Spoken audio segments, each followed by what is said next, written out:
Hello and welcome to the Free Outside Show. Today's episode is an awesome one. I'm speaking with David Roche, who punched his ticket to Western States via winning Javelina 100 about 3 weeks ago. And before that, he broke a 19-year-old course record at Leadville 100, truly one of the performances of the year. And I suspect it probably will win Performance of the Year.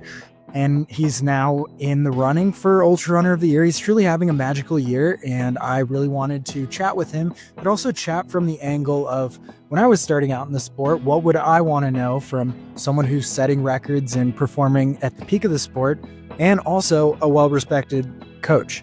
David's coached athletes at the Olympic trials, multiple winners of things like Leadville and Western States, and it's amazing that he's also competing at the same high level. So it's really rare. I think it was similar with Tara Dower, who is a fantastic content creator and also one of the best in the world at these multi-day FKTs and ultra running. And David is one of the most respected coaches and also a very respected athlete. So it's pretty cool when you got that double threat going for you. He hosts the Some Work All Play podcast with Megan. And what I love is they continually push and put out their science and make people, listeners, aware of new studies and things that are out. And I think that really helps push the sport forward. Also, David is one of the most transparent people with his training. So that is really fun. You can just look him up on Strava and see what he's doing. And so that's what we're doing today. I also started a Patreon, patreon.com/freeoutside, because I am going to be upgrading some audio and video stuff, and I got faster internet. So we're really taking a ride with this podcast. It's been amazing to watch it grow. We're like 55 episodes in, and I appreciate everyone for taking the time to listen. And we're going to start building a little community or something over there on Patreon. So it'll be cool. As always, like, subscribe, and give us 5 stars. And all these are out on YouTube, the video version. So if you like watching that way, you can definitely do that. All right, without further ado, here is David Roche. Today on the podcast, we have 2014 Mountain Runner of the Year, David Roche. He is the co-host of the SWAP podcast and recently has set the course record at the Leadville 100 and the winner of Javelina 100. But David, what I like most about you guys, you and Megan, of course, is that you're so open with both science and the progression of the sport. And I think that is really why we've seen everyone do so well, including yourself. How do you find all this science to implement in your own training and everything like that? I mean, it's clutch when it's just your life and your job where you're just kind of immersed in it all the time. That was something that was a big shift for me, in that when I first started coaching, I was still a lawyer at the time, working a bunch of jobs. And at that point, you're immersed in training theory and trying to learn the history, right? And the past of all this research. And, once it became my sole thing, it's all of that. Then, you need that base. But then on top of that base, you can layer in looking at every single study that comes out, try to read every coach and all their writing on the subject. And over time, it's just a language that you become proficient in. And so our goal is that not everybody has the time, the energy, or even just the will, the desire to immerse themselves in the same way. And so our goal is to go into that abyss and come back with what we learned. It's like the hero's journey. Go back to the tribe and tell them things that we've learned along the way. And so our goal is to be super open, not just about what we know, but what we don't. And hopefully from there, we help people find out what humans are capable of. Yeah. And on that topic, was it when you first started coaching, was it almost scary or competitive and you wanted to only help the athletes you coached? Or how do you adopt this open mindset when, of course, it's a capitalistic environment? Yeah. I mean, our idea always is that it's the opposite of a zero-sum game in almost everything we do in life. And then, there's a scarcity mindset that makes it feel like your success and someone else's are competing with each other. And that's almost never the case. It's you want to just put yourself out there fully. And in that process, you'll learn a lot more, but then also just get so much more joy. And so, I don't know, from the beginning, our main thing is let's just be as open as possible. If that backfires in some way, then so be it. It's not our position for it to be successful in that manner. Um, Totally. yeah. So our idea is like, basically, I think that applies to almost everything is just other people's success viewed as your own success is so much more joyful. And obviously that's direct when you coach an athlete, but I think it goes beyond that to, people you might influence or people that learn how not to do things based on how you do it. We're all in it together. And I think what's cool about running is that can be literal sometimes, that we're all in it together, literally in the course and in the development of training theory. Totally. And I mean, why I wanted to start there is it's so cool that now you are among a few elites in the entire world in this ultra running space, but you also coach elites as well. Yeah. How do you balance that? And was there a conscious thought or decision when considering going after things that you coach elites going after as well? Yeah. I mean, huge, like in the sense of, so there's a period from like 2017 to just last year where I wouldn't compete in the biggest races. And it really, in retrospect, it's a huge like black spot on my career and like almost like a black hole in my career where it's like no light escaped, in the sense that I thought that it would be hard to be, have these athletes know I was chasing these big goals that might then conflict with theirs in a competitive sense if I did really well. And as a result, I didn't put myself out there in a lot of ways. Like I had so many like really strong races and Strava files, but just didn't do the types of things that maybe I wanted to do with my career because coaching was my identity so much. And then Megan last year was like, David, we have a kid now. You've learned that that was all like grounded in some sort of like weird insecurity and like where we don't have time for that in the world. Life is short. Your clock is ticking. As an elite athlete, like go for it. And so, last year I started doing a little bit more, and I learned what in that process that I also needed to fail a little bit because like I hadn't done, I did 100K at Canyons, 100K, and like there's a miserable death march, and I was able to finish, but it was hard. And then since then it's pretty much just gone without a hitch. But I think what I learned in the process is that all came from insecurity. The athletes that I coach and everybody else, like they want me to express myself too. And so I had to model that. And so I haven't seen any conflict from it. And it's just a shame that I lost so many years to those thoughts, but maybe it just took that amount of time to be ready. Totally. Yeah. And I think everything, you have to get to a moment or a place of confidence that you know what you're doing and you built yours so high coaching others that when you finally did it yourself, you probably had such a secure roadmap for training for something like Leadville anyways. Yeah, exactly. Yeah. I mean, we've coached, multiple winners of Leadville, including Claire Gallagher. So for us, it's just, it could just not be a beginner. I could jump right to the end of the line, applying what they've taught us. And some of the coolest things about coaching is you're being taught by the athletes as much as you're teaching them. And that symbiotic relationship creates a positive feedback cycle. And that's another thing I just want to bring back. And we want to bring back to everybody is just, if you are paying attention and open and empathetic, like there's so much to learn about what humans can do. And what's so cool about ultra is we do not understand it. Like, I think my experiences at these two races, and especially at Leadville, breaking the quote unbreakable record, shows, hey, maybe there is actually a lot of area under this curve that is left to explore. And what's so cool about that to me is not, oh, someone's going to come beat my time. That's awesome. And I want that to happen. But more, what are we all capable of? Like what is the person chasing cutoffs capable of, or that could never dream of doing ultra? Like, I think the limits are still so far beyond where our comprehension currently lies. Totally. And you're leading right where I want to go so with Leadville, what I love about it and following from afar is you put out there the goal or the thought, at least, of the course record well ahead of time. How, and maybe there was a moment, do you get this idea that it's possible I can do it? And how do you decide to a big community that you have that you want to voice that as well? Well, I mean, how do you know it's possible? Like at a certain point, it just becomes vibes, right? Like we want to uplift shooting your shot in the world, and going for it. And, I know where my fitness is overall. Like I know where my speed is and the type of mountain runner I am.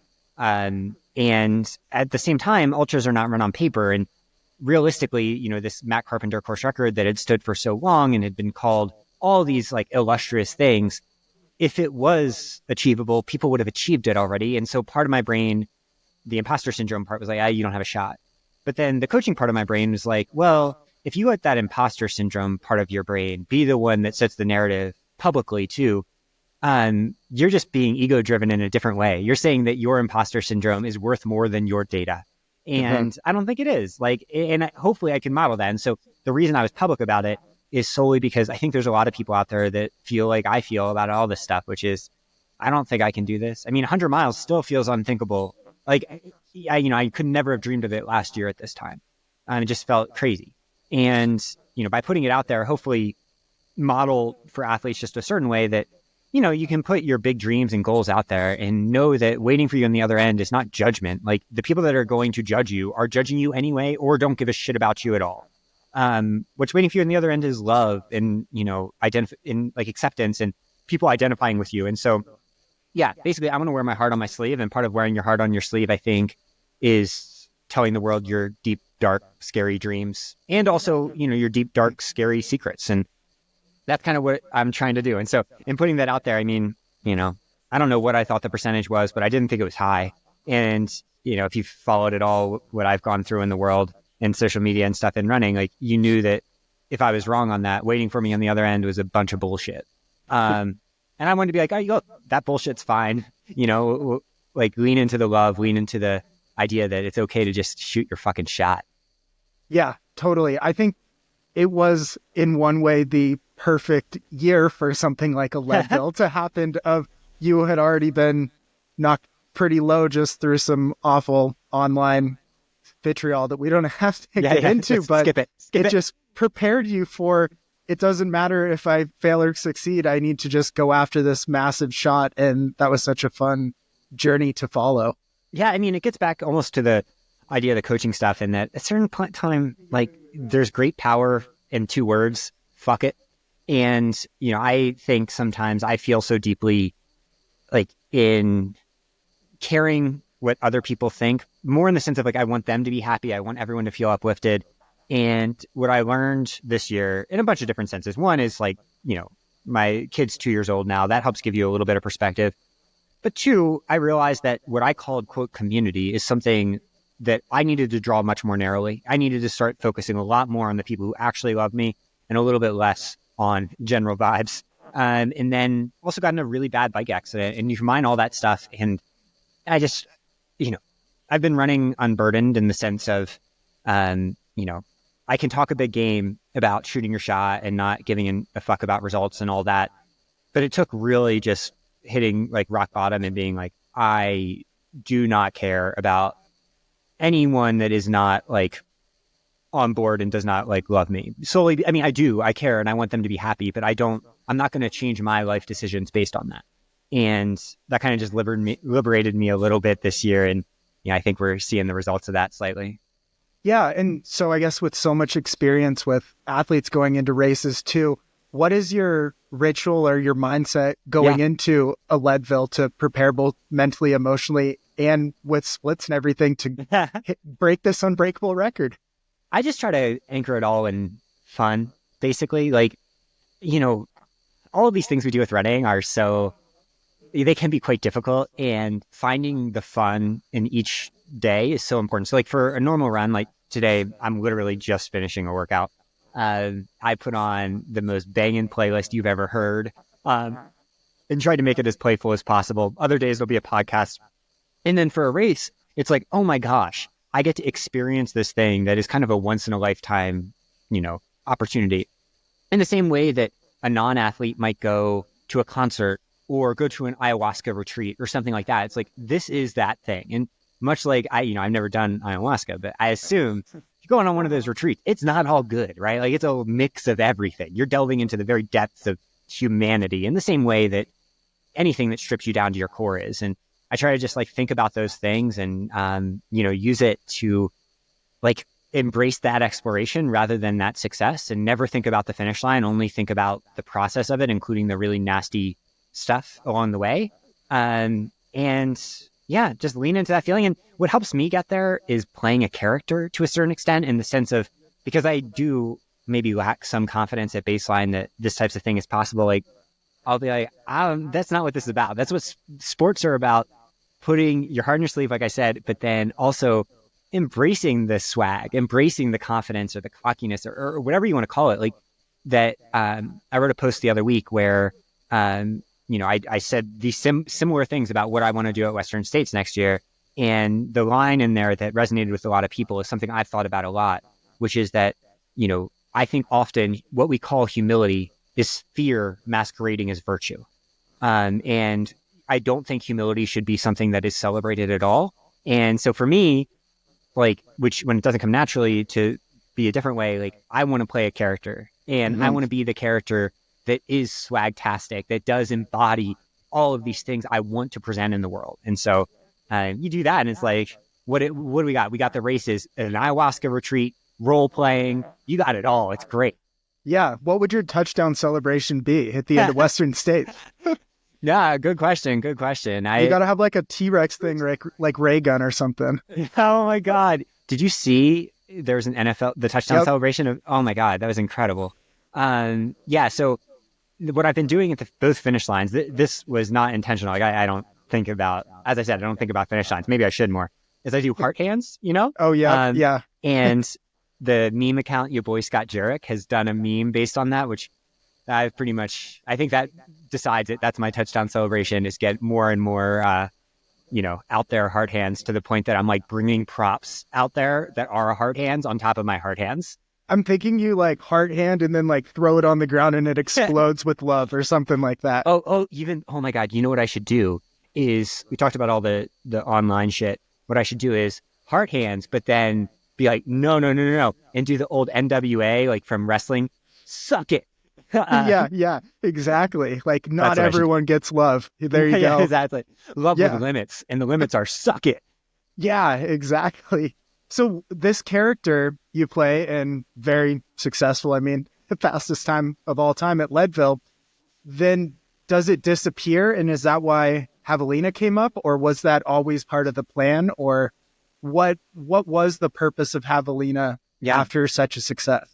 Yeah, I mean, it's interesting. So after Leadville, it felt so surreal, and there's, a ton of media and like travel for media and all of this other stuff. And I mean, there are interviews out there where, the character vanishes as soon as the finish line ends at Leadville, because it feels like a fluke, right? Like I have all these people telling me over and over again, this came out of nowhere. This is the most improbable race in history.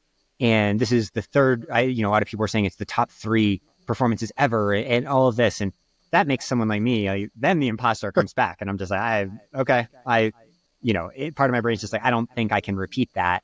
But I was curious as a coach, what was repeatable, essentially I wanted more data.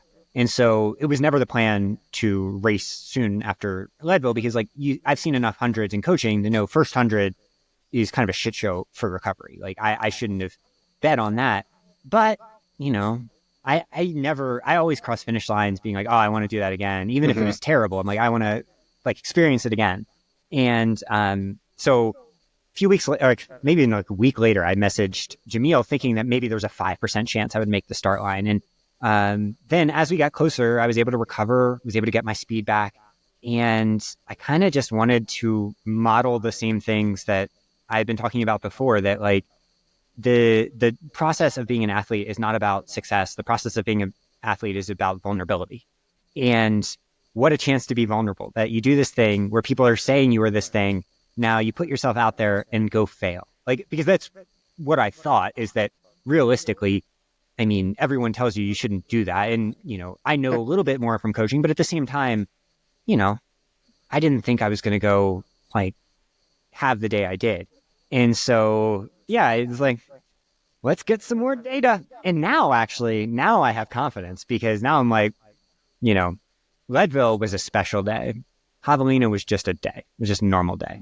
And if a normal day can be like that, in that heat where I thought I sucked at heat, then hey, maybe we have cracked at least some of the code for me personally at this stage of my career. And, I have to go back out there soon and fail to find out what other parts of the code I need to crack. Yeah, no, I think that part is fascinating, of 2 separate races, but you almost combine them and they're getting pretty close to what a Western States is. And so that's where it's kind of fun to think, what happens now, I guess, especially mentally with What do we have, like 7, 8 months between them and you're going to have a kid, another second child in there. Yeah. How are you managing both excitement, expectations, and also putting in, as you like to say, stacking the bricks day after day? Oh, I just love the grind. I'm excited.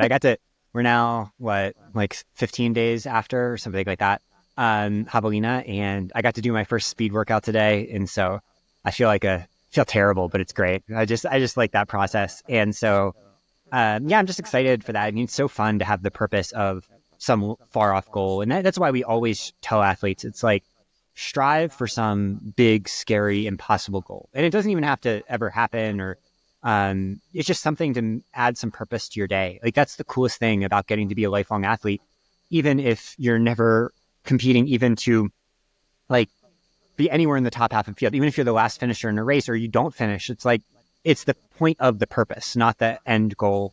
And so for me, Western States is the ultimate, point of the, like, adding purpose to it. And so, yeah, we'll see. Though, interestingly, Megan is encouraging me to like get out there and maybe try one more race before the end of the year.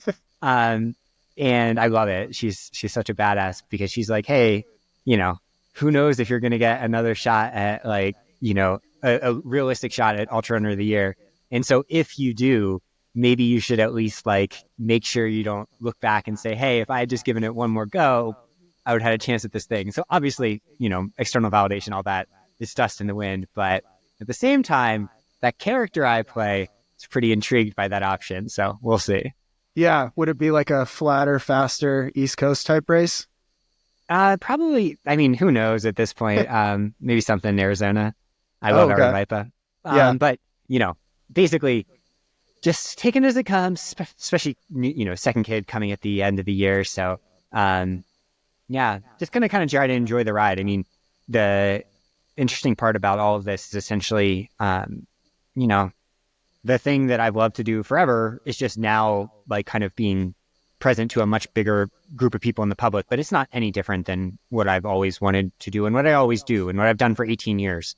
My training's not going to change. My approach isn't going to change. And, the hope is to just show up on the start line of Western States as fast as I can be, and hopefully faster than anybody who's ever been on that start line. If it got changed into like a mile or a 5K race on the track, and, I might not be able to beat other people at their games. I definitely won't be able to. They're better than me as ultra runners. But, if we're cracking a new code, maybe I have a shot. Totally. Yeah. And I want to try to kind of get into that too, because you have such a cool and unique situation of Megan is basically your coach. I'm sure you collaborate as well. But how does that work? Do you finish a workout and tell her right then? Or do you keep it more traditional of write some comments in too? It just seems kind of a funny combo as well. Yeah. Well, we both just always go back and forth and talk about it. We love chatting about this stuff all the time. And so essentially we co-coach each other on everything. And it's a great setup, because long before we were actually coaches, this is how we both got our start, was, bouncing every idea off of each other and just coming to, agreement and approaching it that way. So just a continuation of the approach we've always done. Basically, it's our sexy talk. It's our, it's training theory. It's perfect. And she brings the doctor and PhD background, and then I bring the vibes and combine them. And we got a doctor, a PhD, and some vibes. Yeah. You help her get some of the old school rap references. That's exactly. Yeah. If you want pop punk of the early 2000s, I'm your man. If you want medicine and science, Megan's probably your woman. There's probably like a 5-year window of us that enjoy the pop punk of that time period, and everyone else thinks it's terrible. And I happen to be in that 5-year window with you. Oh, hell yeah. So. We just created a new playlist for like our podcast listeners. And I was trying to plug it into ChatGPT and then ask it, how old am I?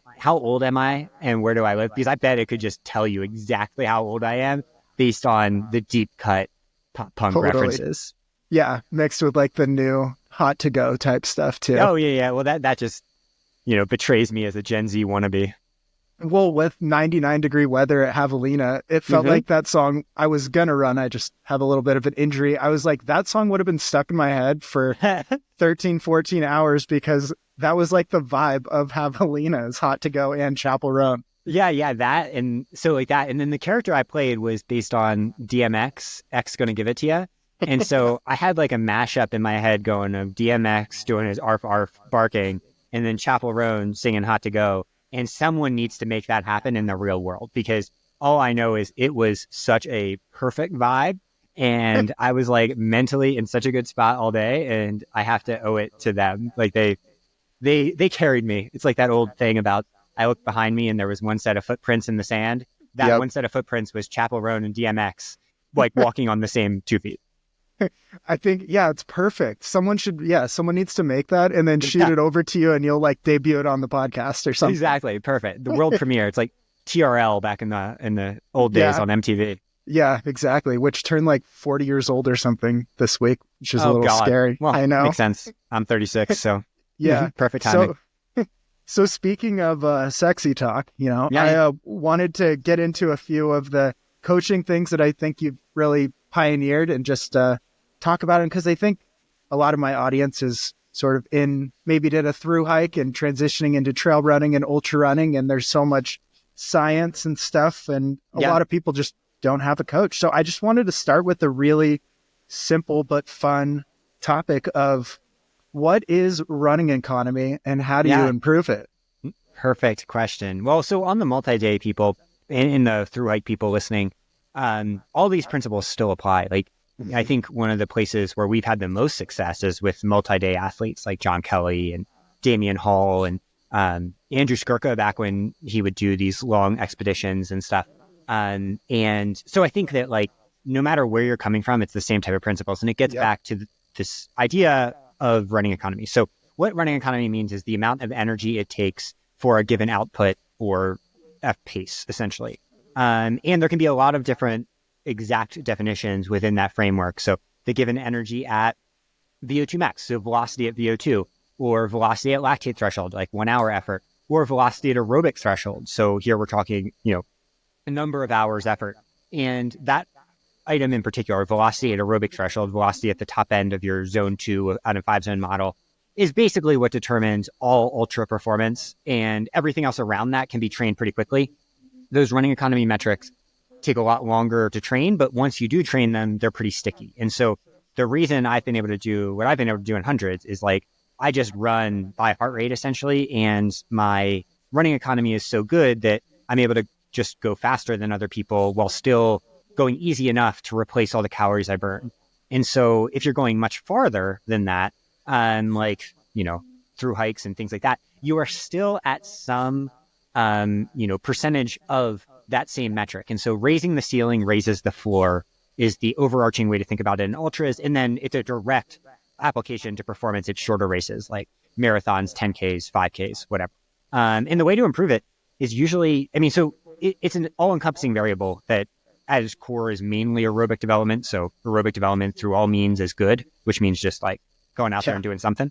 But layered on top of that, the thing people miss is that so much of it is mechanically operated. So how much muscular output you have, not just at those effort levels, but just overall. And so building your power and that output year round is maybe the fundamental tenet of how we approach training, particularly with age, when these variables want to start reversing, especially the mechanical output one. So a good example is what I did today. It's 15 days after the race. My body is at the point where it's able to do this. So I did 16 by 1 minute on, 1 minute off. And that really simple workout just helps your body, one, improve mechanical output, two, stimulate the velocity at VO2 max so you can get a little bit of that. But then three, maybe the element that I've kind of, left to the side here is improve how your nervous system actually conducts signals from your brain to allow you to go faster. And so you put it all together, and that 16 by 1 workout, even though it just takes a little bit and isn't that big of a lift, is more important for me than any long run I'll ever do in terms of my ultra performance. Yeah. And I think one big thing with the athletes I coach, I started doing just a few months ago, instead of just a workout with strides, is I wrote a little more detailed on how to do strides, because I think focusing on, like, it's not that you need to get some aerobic or some feeling out of this. Like we're really stimulating the body to move faster rather than thinking 30-second bursts are drastically changing anything about your body. It's preparing it to be changed. No, exactly. I mean, it's just so interesting how physiology works. And maybe that's the most interesting part of the scientific literature. So even though, just incredibly immersed in all the scientific literature, it's not the main place I look to for training theory. Like the main place I look to for training theory is what people are doing at the top level, particularly other coaches, and particularly not in ultra running, like in track running, road running, and cycling. And then also Nordic skiing, like sports where we have an incredibly large denominator of athletes pushing at the very hardest they can. What are the types of things that help like weed out essentially talent from, essentially just having like a lot of eggs to throw at a wall and see which don't break. And, one of the more ubiquitous things across all of the training and running are strides. So like, anywhere from 10 to 30 seconds of, faster running or whatever. But that is actually backed up in the literature, even though obviously the training theory came first. This has been done in every legit training system forever. And for some reason, ultras are a little slower on the uptake with like the basics of this stuff. But in the studies, there are so many that just introduce like 20 to 30 second workouts for people, strides, whatever you're going to call them. And then within 4 to 6 weeks, see improvements in running economy. And so in athletes' velocity at 10, VO2 max or lactate threshold by like 3 to 5%. So like 3 to 5% speed improvements in like applied speed, even though there's no underlying changes in that athlete's running economy, in their VO2 max. Yeah. So like their actual aerobic capacity doesn't change, just their ability to go faster using the same underlying, substrate. And it's like, that's the holy grail of running, because you only have so much that you can improve your VO2 max. You only have so much substrate you can use at aerobic threshold.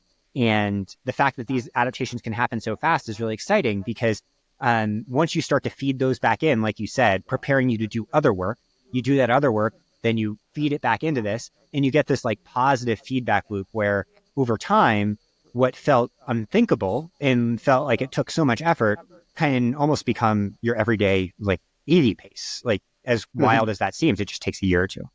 Totally. And you coach Olympic level athletes, and you were at the trials, and athletes, I'm sure you saw athletes doing strides or whether to warm up, just preparing to move at a pace that is faster than comfortable. So it can be used on both sides to prepare yourself to move and in training as well.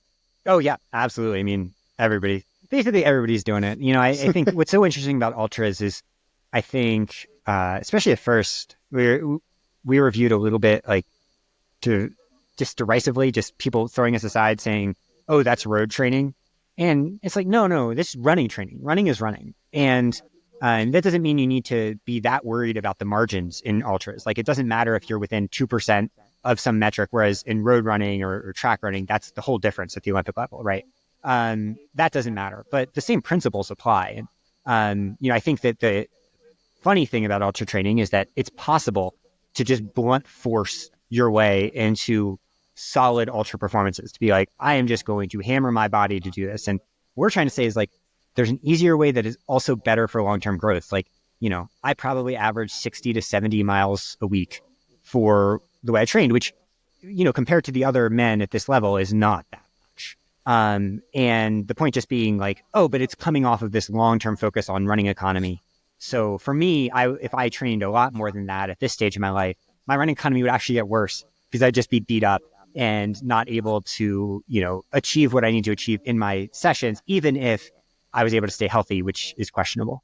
Yeah. And for context, anyone listening, that's possibly about half what some of the people lining up at the start line of Western might be doing. So yeah, absolutely. And I mean, Javelina too, like in Leadville too, like the people that were trying to compete with me train more, for sure. But like, I think quantity is sometimes held out as a virtue solely because we can measure it in bar charts. And what actually matters is adaptation and whether you're adapting to the work you're doing.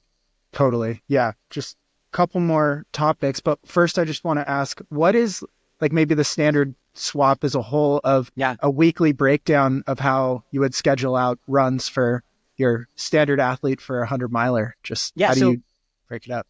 We actually just released a new 100-mile plan. So this is fresh on my brain of like whether anything would change, where we're at right now, all of that. And so the general way in a perfect world, like everybody's different, everybody trains differently, and we don't really have a system that we fit people into. It's more of like general framework theories. Is Monday would be a rest day, where it's like okay to do nothing. Though one of the big ways our training theory has changed is heat is a part of training, and so on rest days we really encourage athletes to get passive heat exposure for their blood volume. Then Tuesday would be easy in strides, hill or flat, but usually hill strides. Wednesday would be some sort of speed workout, often in build cycles. So like the things like the 16x11 I mentioned, plus some sort of moderate running after, just like a couple miles for lactate shuttling.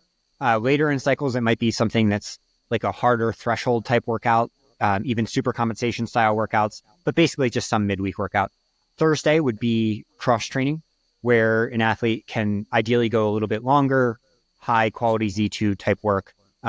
Basic cross training has become a big part of what we'd like to do across the board. Friday would be an easy run, which for advanced athletes can be, a little bit longer if they can recover. Saturday, long run, often with some sort of quality threshold type thing. Sunday, easy run in strides. And that's basically the structure I use, modeled off of what other athletes have done that we've coached. But then within that framework, you can have so much fun with it and play around at the training theory margins. Yeah, and I've loved recently introducing that second day off running that's cross training, because so many athletes have varied hobbies, and it's a chance to go do that fun aerobic activity that running often takes away from them a lot of the time. Well, and I think, we should just uplift cross training way more. And I mean, I ran 5 days a week every week of this build or less. And, I think it's easy just because it diminishes weekly volume to think it's less productive. But if what we're trying to improve at the end of the day is output around aerobic threshold in ultras, the best way to practice that is not via running, particularly for advanced athletes, because, for an advanced athlete, for me, that is a ton of stress on my body if I did it via running, and almost no stress on my body if I did it via cross training. Like a 2.5 hour run at the top end of Z2 for me, and I'm wrecked for a few days, I mean, that's me I'm going out and running, in the mid fives or whatever, and I'd be just done. Whereas biking, like it barely feels like anything, and then you could run that afternoon. And I think with age that matters a little more perhaps, but even before that, I think, we've seen this, like the place where I've learned the most on this is from some of the track athletes we coached, like Ali Ostrander and Anna Gibson, who are both wonderful. Like Anna is an incredible cyclist, and she might even compete, I think, in cycling next year a little bit just for fun because she's that good. Her watts are world class. Ali does a ton of arc trainer and other cross training modalities, and they kind of taught me, it's like, well, if they're succeeding at the ultimate running economy test on the track and in trails at that elite level, and they can do this, then I need to stop being such a precious little bitch about my weekly mileage and start applying the theories from them. Essentially, some of the theories that have been mostly piloted in female athletes, and apply that to me. And I think what we're seeing is maybe people should be doing that a little bit more in general. And that way, too, the sport isn't just selecting for adaptation freaks who can do really, really high volume without getting injured while still adapting, which isn't that big of a pool of people. I think often it ends up leaving the top end of the sport, especially selected for genetic outliers for that specific variable of like, how does this person adapt and recover, rather than like, what is this person actually capable of? Totally. And especially for people in their 30s, there was like this narrow like gap of people who survived like the high school, college running scene and came out the other end to even run after that, because injuries were so prevalent because volume was so precious. Yeah. And I mean, I got lucky in that I didn't go through the high school and college, ringer, and could approach all of this almost with a clean slate. And same with Megan, where, she played field hockey in college, and like it gave us both kind of, maybe we can question some of the orthodoxy while also, leaning a lot on what our forebearers did. And so, essentially, what is the actual physiological thing we're looking for, rather than what are we doing that is essentially just superstition masquerading as science, And I think that's especially an issue in ultras where, people will chase weekly vert, for example, over other things. And it's like, I don't see scientifically, there's no rationale for chasing a weekly vert number. Like the repeated bout effect indicates that your legs will respond to eccentric contractions and eccentric conditioning from downhills relatively rapidly. And you don't need to stimulate it that much. It doesn't mean you don't need vert. You still need plenty of vert if you're doing a race like UTMB or even Leadville that has Hope Pass. You need plenty of it, but you don't need to do it all the time because it's going to make you slower. It's going to beat you up. And so like essentially always coming back to why are we doing what we're doing at the cellular level and the systems level? Like what is the chemical process behind what we're doing? Making sure there's an anchor in that. And if there's not, and if we can't figure out the anchor, be like, all right, is that because we don't have the capability to measure it? Or is that because it's resting on outdated orthodoxy that is a confounding variable of why athletes had success rather than a driver? Yeah. Do you think we're also moving away from rate of perceived exertion in exchange for heart rate then too, just with a more measurable impact, and because RP is such a rough metric for athletes to use? Yeah. I mean, I think essentially what we're going to do is get to the point that RPE is more calibrated rather than it's being thrown out. So like even for me, I do everything on feel. I just have metrics that help me then calibrate feel over time so that I understand my physiology better rather than the vibes being what drives me. And so, yeah, like I think what's great about heart rate is it gets you to the point that you just understand your body so well that you don't even need to look at it to know how to correlate what you're actually feeling versus what your body's telling you. I think lactate can be used the same way for runners on like the track and roads. I think the one problem comes when we try to make RPE into a quantitative metric where we're saying like, this is a 6.6 out of 10. It's like, no, the fuck it's not. I don't know what that means. Like, that's not a thing. That's like, it's a feeling. And if you try to put numbers to a feeling, eventually it's superstition masquerading as science yet again. And so I think heart rate essentially helps give some actual numbers to a feeling, similar to how lactate does. But at the end of the day, it's still a feeling, and that's what needs to guide you. So like in these races, I used heart rate to guide me, but within my framework of understanding my physiology, there was massive error bars on either end that I could play with. And so the heart rate essentially kept me from going into the gutter rather than telling me exactly what to do. And that's kind of how we want people to view this is feel is maybe the most important soft skill, like quote soft skill within running. And having some sort of method by which to calibrate your feel kind of indispensable because otherwise, like, especially at baseline, athletes have no idea. Like, you know, until someone sees their heart rate for the first time and gets an idea for their zones, which isn't based on your age or anything like that. It's like very specific to your own physiology. Until someone does that, like often they're just off by humongous margins in what they think they're feeling versus what their body's actually experiencing. And bringing those into slight more alignment, that's kind of where the metrics come in. Totally. Okay. I just 2 more things if you have like 5 more minutes. Okay. I have 6 things listed here, and all you got to do is say, are you interested in doing them someday or not? Not are you going to win or have to set a course record? Perfect. I'm all right. Hard Rock 100.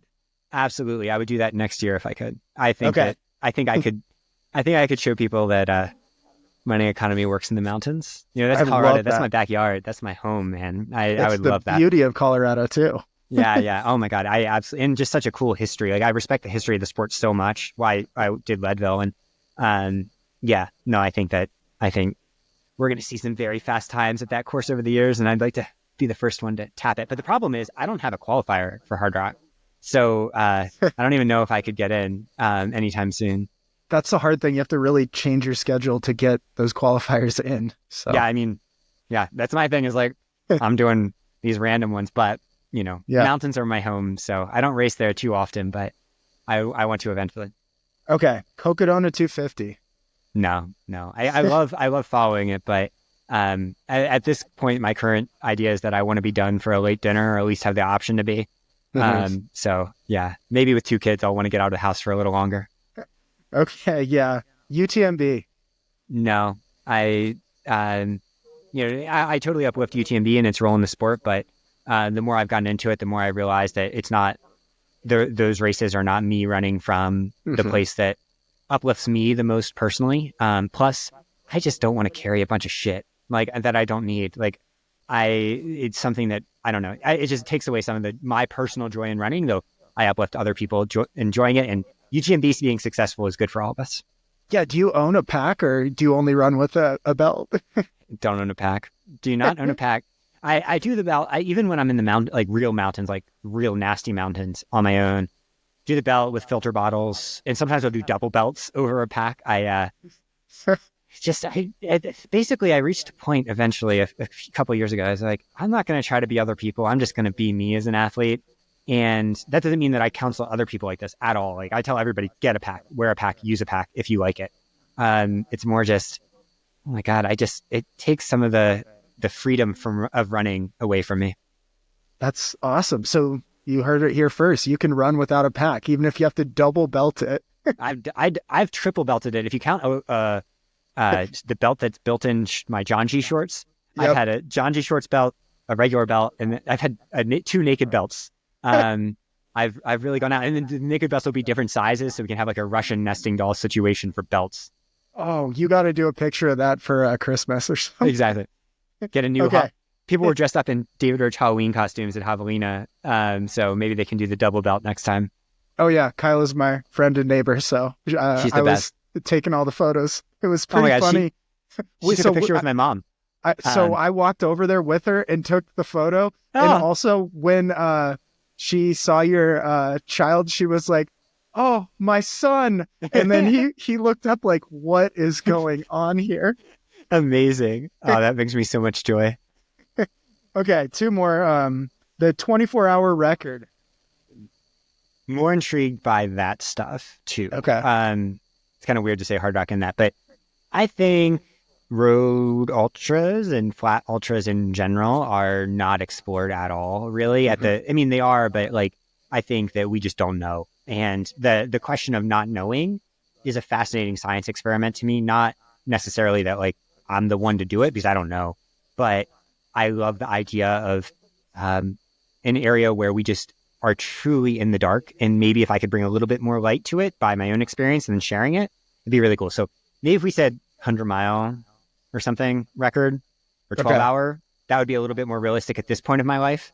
But maybe a little bit down the road, I could see 24-hour.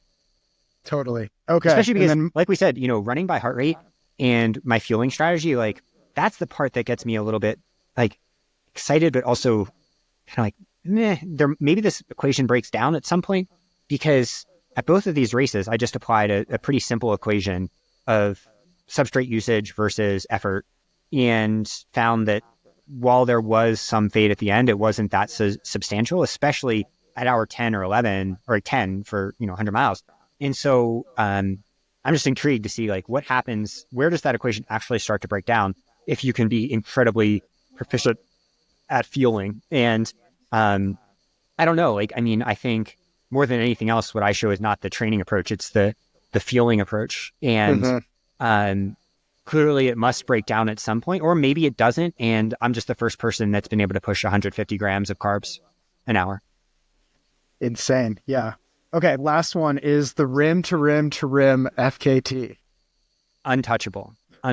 I would like to do the Grand Canyon, but I have no dreams of the FKT, the true FKT. I feel like that's one of those things where,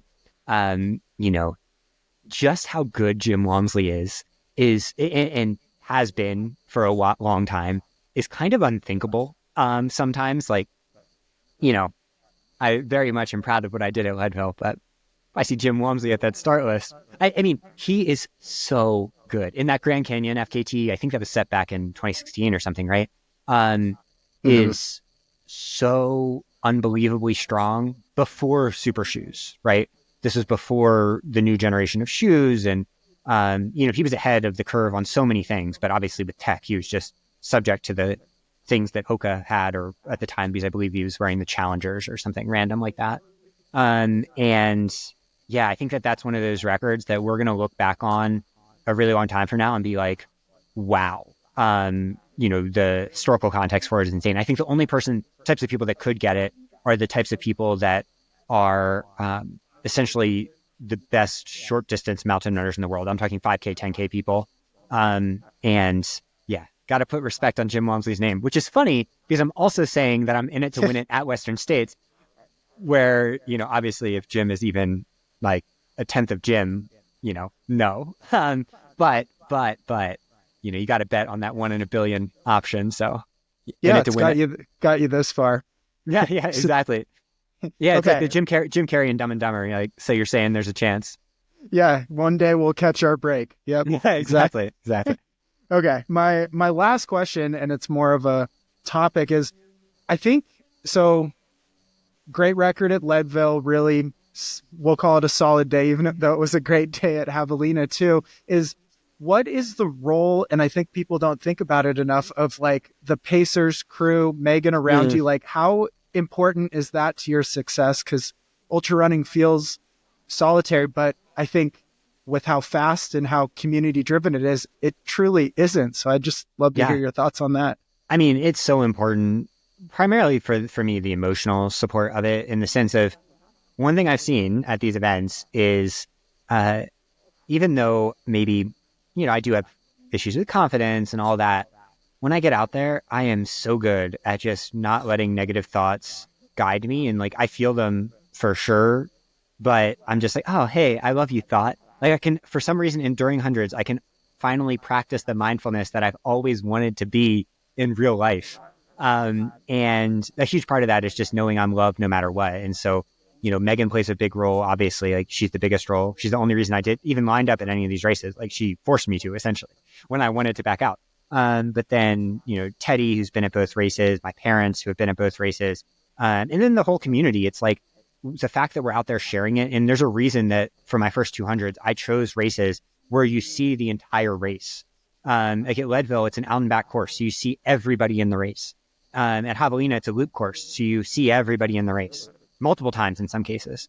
And that to me is what brings it home and brings it purpose. Like, if I'm just out there alone, like if I did like a big long FKT, I would just crumble. It wouldn't be for me, I don't think, at this point, because I don't have the ability to lock in quite like that. But you put me in a place where I see other people striving, it's like, that's where I can really be like, oh, I can lock in. And so at Javelina, you're passing the people that are chasing the cutoff, and you're in it with them. And that to me is so meaningful.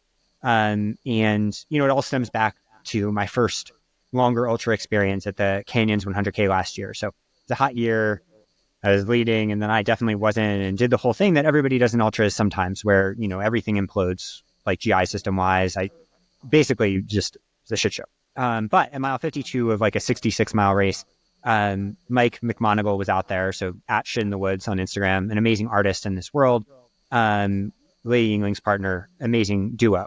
And as I was there, just like absolutely planning on DNFing, like I came into the aid station planning to DNF. Megan was like, David, you've got this. Just walk if you need to. We are in no rush. And even that wasn't like convincing me.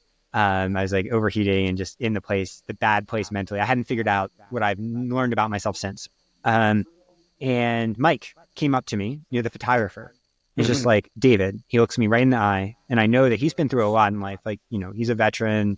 He's an absolute beast of an ultra runner, and just has clearly gone through a lot of things that have made him as tough as he is. He looks me in the eye and grabs my shoulders and just says, it will mean a lot to everyone if you show you can suffer out here.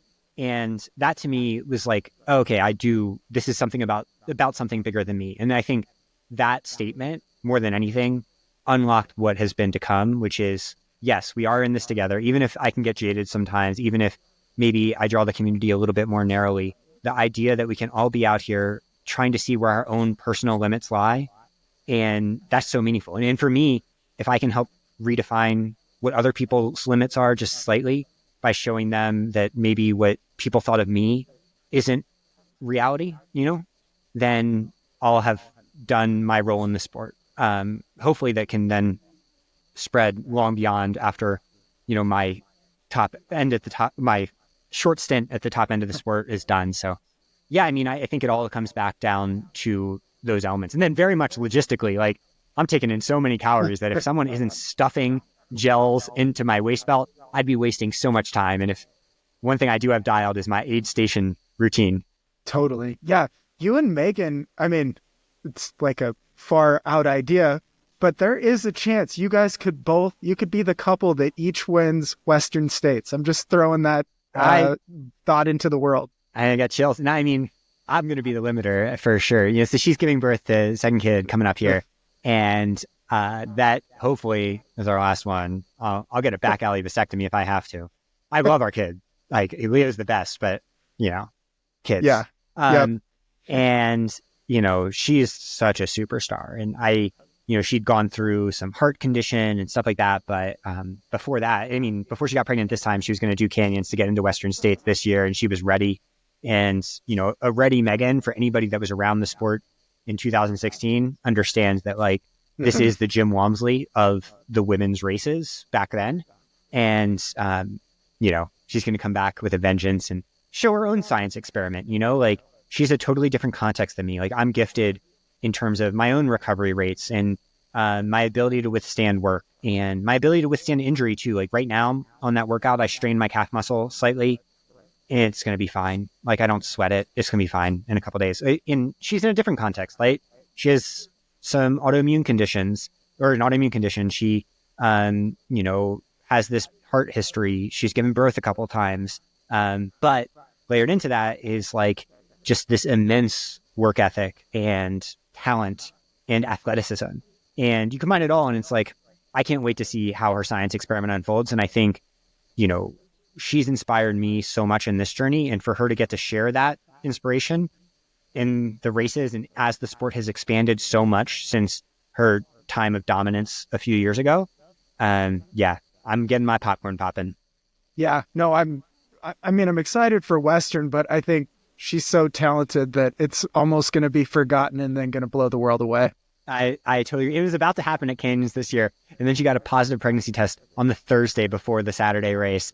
So yeah, it's life has been crazy this year, but, you know, I think it all worked out like it should. And now it's sweet because she always wanted to have two kids, and now she gets a clean shot at it, you know, for the rest of the time, assuming that I don't make any mistakes or whatever. Yeah. Well, thanks again for sharing the journey and being so open. I think that's as powerful as anything you could achieve with running, is sharing science, sharing how things are going, and sharing vulnerability, because it makes us all a lot more inspired to know that you don't show up knowing everything's going to be perfect like we think some elites do. And we don't know anything. Like, even now, we are all learning. We are all N equals ones. And so to everybody listening, just go out and embrace your own science experiment. Like, view it like that. View it with that curiosity and openness, and, you know, take what you want from things like people like I say, and then discard what you don't, and come back and teach us your lessons. I think maybe that's the coolest part, is I've essentially had the good fortune of people coming back and teaching me their lessons. And that has allowed me to then apply it to myself and then coaching and everything else. But there's so much more to learn. And I think the big thing is, like, we just have no idea. And so that is incredibly exciting. And yeah, it's just so fun to talk to you because, oh my God, you are such a warm and kind soul. It's like, I feel as if you reached into my heart and just made it grow 3 sizes. So thank you. Wow. I'm going to put that on my LinkedIn or something. I know. I'm like the Grinch. My heart is just expanding over here into beauty and love from this After podcast. the year you've had it, it's no fault of your own. Yeah. Well, thanks so much. It's just an honor. And, you know, I've loved following your journey too.